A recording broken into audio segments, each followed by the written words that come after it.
Today our IP report is about a decision of the Higher Regional Court of Düsseldorf dealing with the scope of the recall claim in case of a patented free technology.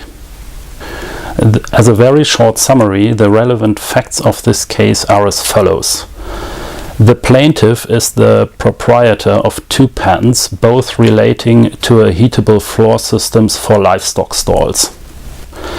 And these floor systems consist of cavities in which a heat fluid is inserted, e.g. water.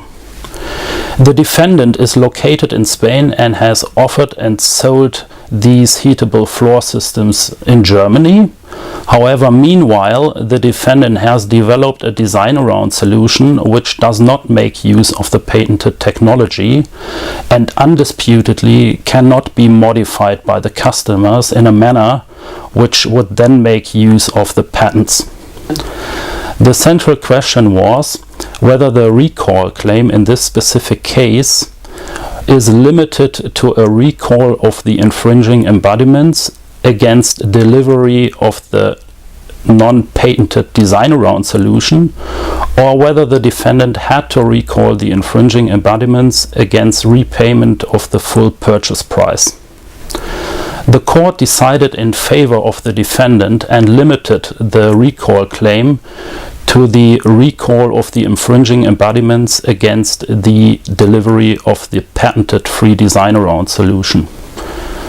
Remarkable about this decision is that the Higher Regional Court of Düsseldorf limited the recall claim, whereas usually the courts held that the recall claim is a full recall claim, meaning that usually the defendant has to repay the full purchase price against taking back the infringing embodiments. The key takeaways are as follows. If I represent the plaintiff and litigation is pending in Düsseldorf, and if I am aware that the defendant has meanwhile developed a patented free design-around solution, I would advise the client to limit the recall claim to this partial recall claim acknowledged by the Higher Regional Court of Düsseldorf from the beginning in order to avoid a according cost risk.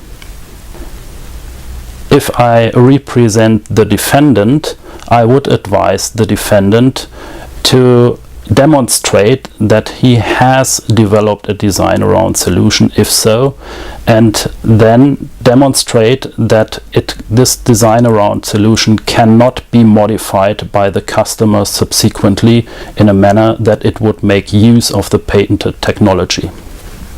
However, it remains to be seen whether the Federal Court of Justice will share this opinion of the Higher Regional Court of Düsseldorf if he has the chance to do so.